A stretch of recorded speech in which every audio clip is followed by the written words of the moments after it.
কেউ না করুক আমি করব কাজ। আপনারা কাজ করবেন তো? আমার সাথে বলেন, কেউ না করুক আমি করব কাজ। আল কোরআনের আহ্বানে দিন কায়েমের প্রয়োজনে, আল কোরআনের আহ্বানে দিন কায়েমের প্রয়োজনে নতুন করে আবার আমি শপথ নিলাম আজ, কেউ না করুক আমি করব কাজ। সবাই, কেউ না করুক আমি করব কাজ। আমি হতাশ হব না, ভেঙে পড়ব না, দিনের পথে দীপ্ত শপথ আবার আমি নেব, কেউ না করুক আমি করব কাজ। আল কোরআনের আহ্বানে দিন কায়েমের প্রয়োজনে, আল কোরআনের আহ্বানে দিন কায়েমের প্রয়োজনে নতুন করে আবার আমি শপথ নিলাম আজ, কেউ না করুক আমি করব কাজ। আল্লাহুম্মা। দুনিয়াটা ইবাদতের কারখানা, ইবাদত ছাড়া কিছু সঙ্গে যাবে না। যাবে নাকি ভাই? এই যে দুনিয়ার এই বিশালতা, গাড়ি বাড়ি, ধন সম্পদ, ক্ষমতা, পদ পদবী, এগুলো কি আপনাদের সাথে যাবে? দুনিয়াটা ইবাদতের কারখানা, ইবাদত ছাড়া কিছু সঙ্গে যাবে না। পাঠাইলেন যে নিয়তি, তার কাছে এই মিনতি, গুনাহগার বানাইয়া মরণ দিও না। দুনিয়াটা ইবাদতের কারখানা, ইবাদত ছাড়া কিছু সঙ্গে যাবে না। যাবে নাকি ভাই?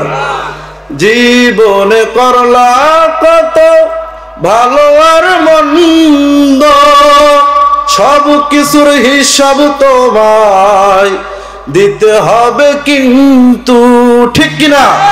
কোরআন দিয়া জীবনটাকে, হাদিস দিয়া জীবনটাকে কেন সাজাও না?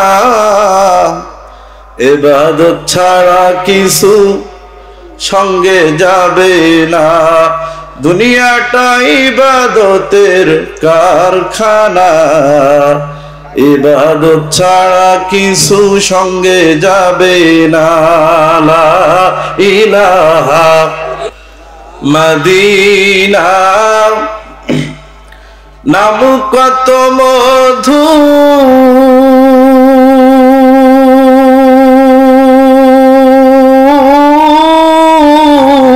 মদিনা আরো যে কত দূর, সেই মদিনার পথের ধুলি আমি, ওই মদিনার পথের ধুলি আমি মাখতে পারলাম না। মদিনা যাইতে পারলাম না, মদিনা দেখতে পারলাম না।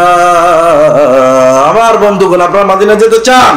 আমার সাথে বলেন, আমি অসহায় তাই এত দূরে রই, আমি অসহায় তাই এত দূরে রই, শুধু সালাম জানাই মদিনা যাইতে পারলাম না। মদিনা দেখতে পারলাম না। লা ইলাহা। আমার সামনে বসা আমার পিতৃতুল্য মুরব্বিয়ানে করম, যুবক ভাইয়েরা, ছোট্ট কচি কাঁচা, পদ্মার অন্তর আড়ালে লুকিয়ে থাকা সতী সাধবী, সর্বগুণের গুণান্বিতা, অরলা সরলা সম্মানিতা আমার মা এবং বোনেরা, মাইকের আওয়াজ যতদূর যায় সকল মুসলিম উম্মার প্রতি আমি আমার হৃদয়ের সবটুকু আবেগ অনুভূতি ব্যক্ত করে সশ্রদ্ধ সালাম জানাচ্ছি। আশা করছি আপনারা আমার সালামের জবাব জোরে সরে আমার কর্ণকহরে পৌঁছিয়ে দিবেন। আসসালামু আলাইকুম ওয়া রাহমাতুল্লাহ।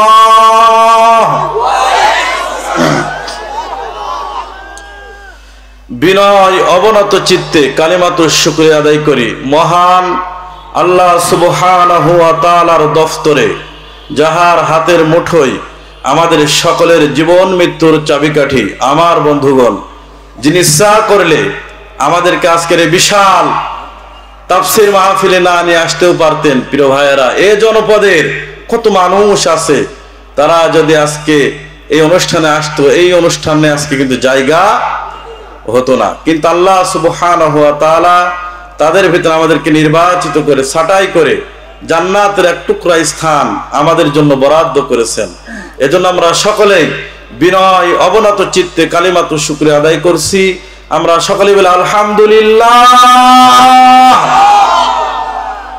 দরুদ এবং সালাম প্রেরণ করি বিশ্ব মানবতার অগ্রদূত, বিশ্ব মানবতার শিক্ষক, যিনি গোটা পৃথিবীতে মানুষের ইহকালীন শান্তি পরকালীন মুক্তির জন্য আমৃত্যু সংগ্রাম করেছে, সে অবিসংবাদিত নেতা আমার আপনার নবী আকায়ে নামদার তাজেদারে মাদিনা বিশ্ব নবী মুহাম্মদুর রাসূলুল্লাহ।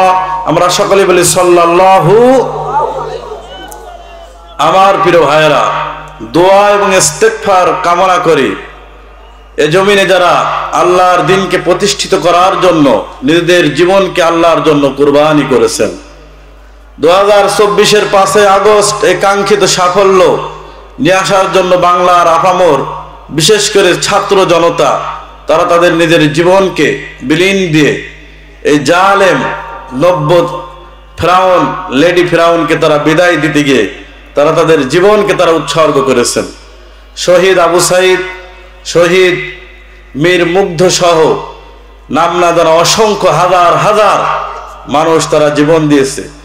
আল্লাহ সুবহানাহু ওয়া তাআলা তাদেরকে যেন শহীদের উচ্চ মর্যাদা দান করুন। সকলেই বলে আল্লাহুম্মা আমিন। আমার ভাইয়েরা, যে সময় আজকের এই তাফসীরুল কোরআন মাহফিল আমরা শুনতে এসেছি, এই সময় গোটা পৃথিবীর মুসলিমদের অবস্থা ভালো না খারাপ? একটু আওয়াজ দেন, ভালো না খারাপ? আজকে পেপার, পত্রিকা, স্যাটেলাইট, বিভিন্ন নিউজ সংবাদ পোর্টাল মাধ্যমগুলোর দিকে একটু ফলো করেন। আজকে গোটা পৃথিবীতে যেখানে মুসলমান সেখানে নির্যাতনের স্টিম রোলার। আমার পার্শ্ববর্তী রাষ্ট্র ভারতের দিকে তাকান।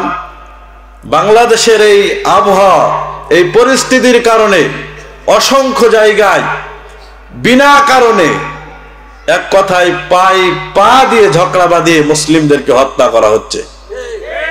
প্রিয় ভাইয়েরা, শুধু তাই নয়, বসনিয়া, সোমালিয়া, ইরাক, আফগানিস্তান, ফিলিস্তিন, গোটা পৃথিবীতে যেখানে মুসলমান সেখানে নির্যাতনের স্টিম রোলার।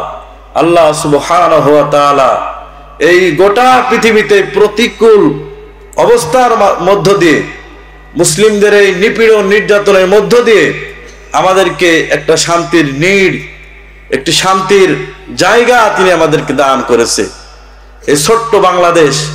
কিন্তু আজকে দুঃখের বিষয়, এই বাংলাদেশকে নিয়ে চতুর্পাশে ভারত, একপাশে মায়ানমার, এই সমস্ত কাফের মুশরিকরা আমার দেশের সার্বভৌমত্ব নিয়ে আমার দেশের স্বাধীনতাকে লুণ্ঠন করার তারা চক্রান্ত করছে। কথা বলেন ঠিক কিনা? বন্ধুগণ আমার, আজকের এই মাহফিল থেকে আমরা দীপ্ত কণ্ঠে জানিয়ে দিতে চাই, আজকের এই সীমান্ত বর্ডার এলাকা থেকে আমরা জানিয়ে দিতে চাই, এই ভারতের নব্য জাহেল, নব্য ফেরাউন, এই সমস্ত নব্য জাহেলের বাচ্চারা আমার দেশের স্বাধীনতা সার্বভৌমত্ব অক্ষুণ্ণ করার জন্য যদি বিন্দু পরিমাণ ষড়যন্ত্র করে, আমরা সীমান্ত এলাকার মানুষ, চাষা, শ্রমিক, কৃষক, ছাত্র জনতা কাঁধে কাঁধ মিলিয়ে প্রয়োজনে আমরা নিজের জীবনকে বাজি রেখে তার কাটা উপড়িয়ে এই ভারতের ইসকন নামক এই সন্ত্রাসীদের সঙ্গে তাদেরকে আমরা দাঁত ভাঙা জবাব দিতে চাই। কথা বলেন ঠিক কিনা? বন্ধুগণ আমার, প্রয়োজনে আমরা ভারতের সন্ত্রাসীদেরকে তাদের বীজ দাঁত উপড়ে ভারতের ভূখণ্ডে আমরা ইসলামের রাজ কায়েম করতে চাই। আগামীর ভূখণ্ড হবে ইসলামের, আগামীর ভারত হবে ইসলামের, আগামীর ভারত মহাদেশ হবে আল কোরআনের। কথা বলেন ঠিক কিনা? এজন্য আমাদের প্রত্যেকটা মুহূর্তে প্রত্যেকটা সেকেন্ডে আমাদেরকে সজাগ 100% প্রস্তুতি গ্রহণ করতে হবে। কথা বলেন ঠিক কিনা? প্রিয় ভাইয়েরা, 24 ঘন্টা এই সমস্ত জালেমের বাচ্চারা তাদের লুলুক দৃষ্টি তারা আমার এই সোনার দেশের উপরে তারা নিক্ষেপ করে আছে। প্রিয় ভাইয়েরা আমার, আজকে ভারতের মুসলমানরা আপনারা দেখেছেন, আজ থেকে 1 থেকে 1.5 বছর আগে ওই কর্ণাটকে আমার বোন মুস্কান ভারতের অসংখ্য হাজার হাজার কাফের সৈনিকের সামনে আল্লাহু আকবারকে উন্মোচিত করে গোটা পৃথিবীর মুসলিম জাতিকে দেখিয়ে দিয়েছে। কথা বলেন ঠিক কিনা? এজন্য আসেন আমাদেরকেও প্রয়োজনে আমার বোন মুস্কানের মতো আল্লাহু আকবারের ধ্বনিকে প্রকম্পিত করে আল্লাহু আকবারের ধ্বনিকে উচ্চস্বরে আওয়াজ দিয়ে এই সমস্ত ভারত বিরোধী এই সন্ত্রাসীদেরকে আগামীতে তাদের বিরুদ্ধে আমাদেরকে জিহাদের জন্য প্রস্তুতি গ্রহণ করতে হবে। কথা বলেন ঠিক কিনা? আমার ভাইয়েরা, আগামীতে ভারতের বিপক্ষে যদি আমাদেরকে জান মাল রক্ষা করে আমাদের বাংলার জমিনকে রক্ষা করতে হয়, নিজেদের সার্বভৌমত্ব রক্ষা করতে হয়, প্রয়োজনে কাফনের কাপড় মাথায় দিয়ে উহুদ আর তাবুক খন্দকার তাবুকের মতো মাথায় কাফনের কাপড় বেঁধে ময়দানে ঝাঁপিয়ে পড়তে ও সীমান্তর মুসলমানরা কারা কারা রাজি আছেন 2 হাত তুলে আল্লাহকে দেখিয়ে দেন।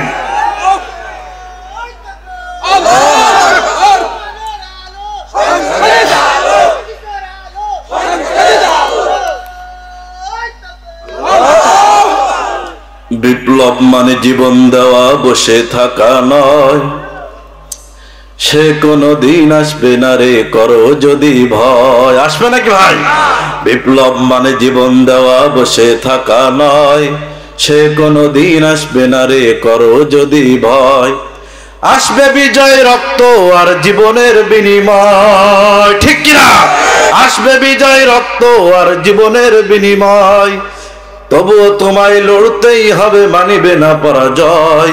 বিপ্লব মানে জীবন দেওয়া, বসে থাকা নয়, সে কোনো দিন আসবে না রে করো যদি ভয়। কোথা থেকে কোন ভিনদেশী শগুন আমার দেশে এসে সেবার নামে বসল জুড়ে মীর জাফরের বেশে। ওদের করতে নাস্তানাবোধ হতে হবে নির্ভয়, ওদের করতে নাস্তানাবোধ হতে হবে নির্ভয়। বিপ্লব মানে জীবন দেওয়া, বসে থাকা নয়, সে কোনো দিন আসবে না রে করো যদি ভয়। চিৎকার করে বলেন মারহাবা। একান্ত প্রিয় আপনজনের আমার ও আমার মহেশপুর এলাকার তাওহীদি জনতা, গোটা পৃথিবীতে যখন শোষণ, নির্যাতিত, নিষ্পেষিত ছিল না মানুষের কোন অধিকার, ছিল না মানুষের কোনো হক, ছিল না মানুষের কোনো স্বাধীনতা, জোর যার মুল্লুক তার, অবৈধ ক্ষমতা, অবৈধ ট্রাইব্যুনাল, ঠিক সেই সময় পৃথিবীর ময়দানে আমার আপনার নবী, বিশ্ব নবীর আগমন ঘটেছিল। এর একটাই কারণ, গোটা পৃথিবীতে শোষণ, নির্যাতিত, নিষ্পেষিত, লাঞ্ছিত, বঞ্চিত মানুষদের একমাত্র অধিকার পাত্র, সেও মোটামুটি তার হুমকি ধামকিতে, তার যে দেহর যে চেহারা, যে রূপ, তাতে সভাপতি নিজেও ভয় পেয়ে যাচ্ছে।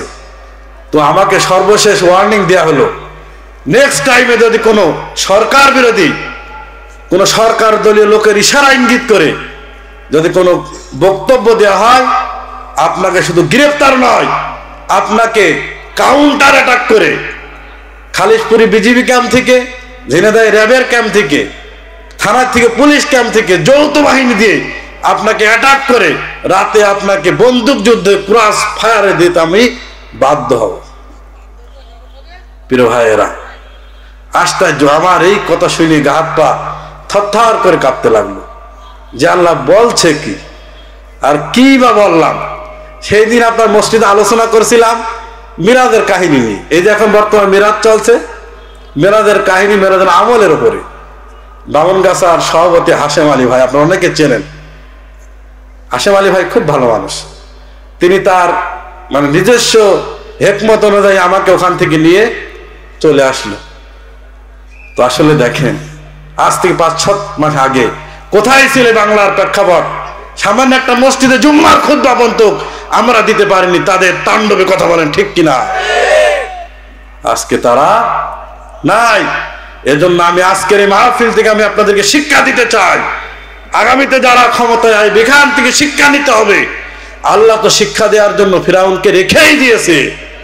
এজন্য যারা আবারও 90 ফিরাউনের ভূমিকায় অবতীর্ণ হবে, 90 আবু জাহেলের ভূমিকায় অবতীর্ণ হবে, 90 নমরুদের ভূমিকায় অবতীর্ণ হবে, এ বাংলার মুসলমান 90 ইব্রাহিমের সন্তান হয়ে তাদেরকে জুতা পিটা করে বাংলার মসনদ থেকে যেভাবে এই ফ্যাসিস্ট হাসিনাকে দিল্লির ময়দানে পাঠিয়েছে, আবার যদি কোনো নতুন জালিমের আবির্ভাব হয় আমরাও তাদেরকে বুড়ি গঙ্গায় ফেরাতে বাধ্য হব।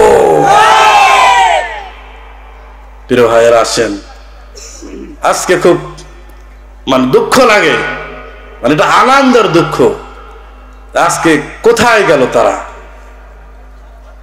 তাদের ছাড়া দেশটা কেমন লাগে ফাঁকা ফাঁকা। ঠিক আছে না? তাদের ছাড়া দেশটা কেমন লাগে ফাঁকা ফাঁকা। কোথায় আওয়ামী লীগ, কোথায় কাদের কাকা, কোথায় গেল ওই জালেমের গরম গরম কথা? খেলা হবে, খেলা হবে। প্রিয় ভাইয়েরা, ফ্রেমটা নড়তে পারে না, তারা মাইকের সামনে ভাবে খেলা হবে। দেখেননি? পালাবো না, পালাবো না, প্রয়োজন হলে ফখরুল সাহেবের বাসায় উঠবো। ঠিক আছে তো? 15 বছর তো হয়েই গেল, বাঁচবো আর কতদিন? শেখ হাসিনা থাকলে চলতেই থাকবে, চলতেই থাকবে।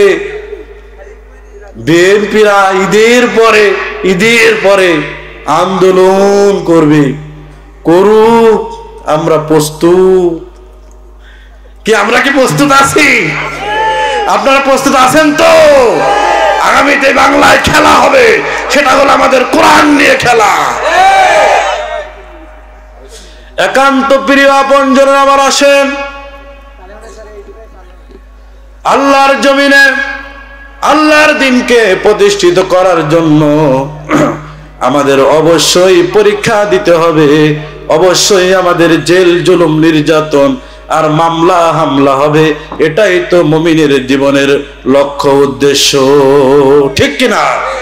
আমার আল্লাহ সুবহানাহু ওয়া তাআলা কোরআনুল কারীমের ভিতরে তিনি চমৎকার করে জানিয়ে দিলেন, আহাসিবান নাসু আইয়ুতরাকু আইয়াকুলু আমান্না ওয়া হুম লা ইফতানুন।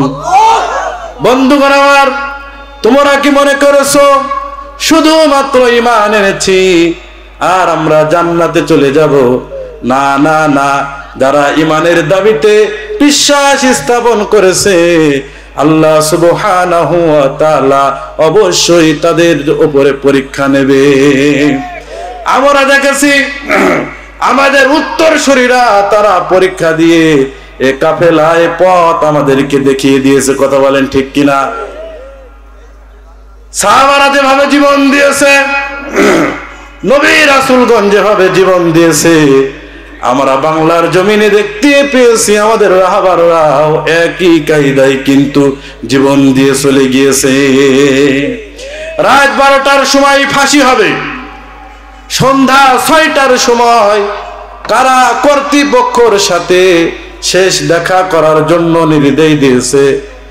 বন্ধুগণ আমার, একটা মানুষ কিন্তু জানতে পারছে আজ রাতের ভিতরেই আমার ফাঁসি হবে। তার পরিবার পরিজনের লোকেরা কারা ফটকে এসেছে তারা আপনজনের সাথে দেখা করতে। বন্ধুগণ আমার, যেই স্ত্রীর সাথে 50 বছর সংসার ধর্ম করেছে, ওই স্ত্রী বলে, আমার প্রিয়তম স্বামী, রাষ্ট্রপতির কাছে তোমার প্রাণ ভিক্ষা চাইতে হবে না, অন্তত রাষ্ট্রপতির কাছে একটা লিখিত আবেদন করো। বন্ধুরা আমার, সন্তানেরা দু চোখের পানি ছেড়ে দিয়ে তার বাবার কাছে বলে, বাবা, রাষ্ট্রপতির কাছে তোমার প্রাণ ভিক্ষা চাইতে বলছি না, অন্তত রাষ্ট্রপতির কাছে একটা লিখিত আবেদন করো। দেখেন কি অবিচল ঈমান, তার সন্তানদেরকে তিনি সান্ত্বনা দিচ্ছেন। যদি আমরা জীবনে বেঁচে থাকার উদ্দেশ্যে আন্দোলনে সংগ্রাম করতাম, তাহলে অবশ্য এই আন্দোলনের নাম লিপিবদ্ধ করতাম না। বন্ধুগণ আমার, আপনারা দেখেছেন যাদেরকে ফাঁসি দেওয়া হয়েছে, তাদের যে মেধা, যে যোগ্যতা, তারা ইচ্ছা করলে গুলশানে কিন্তু 10 তলা বাড়ি করতে পারতো, আশুলিয়ায় কিন্তু গার্মেন্টস ফ্যাক্টরি করতে পারতো, বিদেশে কিন্তু ব্যাংক ব্যালেন্স করতে পারতো, রাষ্ট্রের সর্বোচ্চ চাকরি কিন্তু তারা করে আরাম আয়েশে কিন্তু থাকতে পারতো। কিন্তু তারা সেটাকে বেছে না নিয়ে তারা ইসলামী আন্দোলন, কোরআনের পথ তারা বেছে নিয়েছে। লিল্লাহে তাকবীর, লিল্লাহে তাকবীর। প্রধান বক্তার আগমন, প্রধান বক্তার আগমন।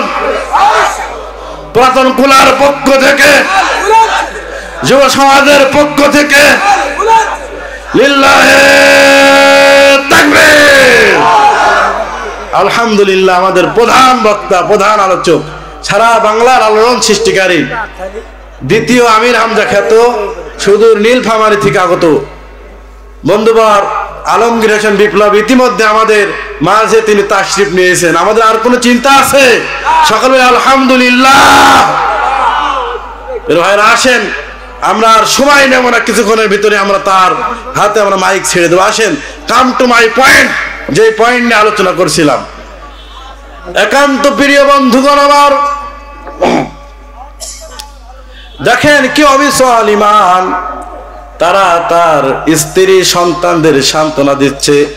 আমি যেদিন আমার নেতার হাতে বায়াত গ্রহণ করেছি, ইন্নাস সালাতি ওয়া নুসুকি ওয়া মাহইয়ায়া ওয়া মামাতি লিল্লাহি রাব্বিল আলামিন। আমার জীবন, আমার মরণ, আমার বন্দেগি, ইয়া ইলাহি, ইয়া ইলাহি কবুল করো আমার বন্দেগি। আমার জীবন, আমার মরণ, আমার জিন্দেগি। চিৎকার করে বলেন মারহাবা।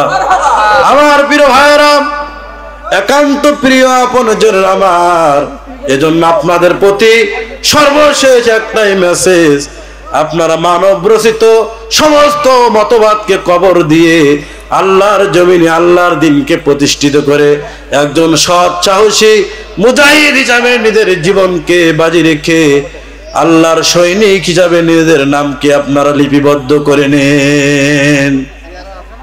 আমার ভাইয়েরা আসেন, আগামীতে আমাদের বাংলার প্রত্যেকটা জায়গায়, এ বাংলার একেবারে রান্নাঘর থেকে শুরু করে পার্লামেন্ট পর্যন্ত প্রত্যেকটা জায়গায় কোরআন সুন্নাহর শাশ্বত বাণী, কোরআন সুন্নাহর শাশ্বত বিধান আমাদেরকে প্রতিষ্ঠিত করতে হবে। এ লক্ষ্যে আমাদের নিজের জীবন বাজি রেখে ইসলামী আন্দোলন, কোরআনের আন্দোলন চালিয়ে যেতে হবে। রাজি আছেন তো আমার প্রিয় ভাইরা? আসেন, আগামীতে বাংলার জমিনে, আগামীতে বাংলার মসনদে, এ বাংলার পার্লামেন্টে যদি আমাদেরকে আল্লাহর রাজ কায়েম করতে হয়, আমাদেরকে সাহাবাদের মতো জীবন দিতে হবে। আপনারা রাজি আছেন?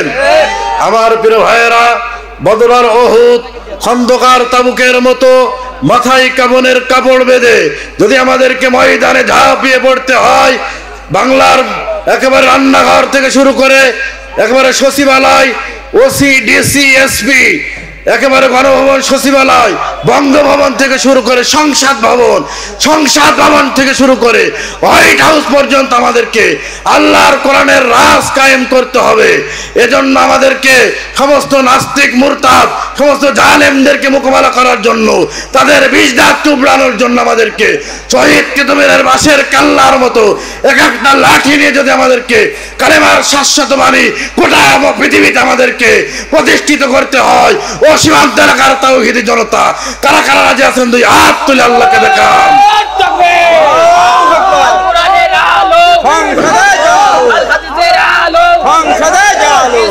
শত্রুরা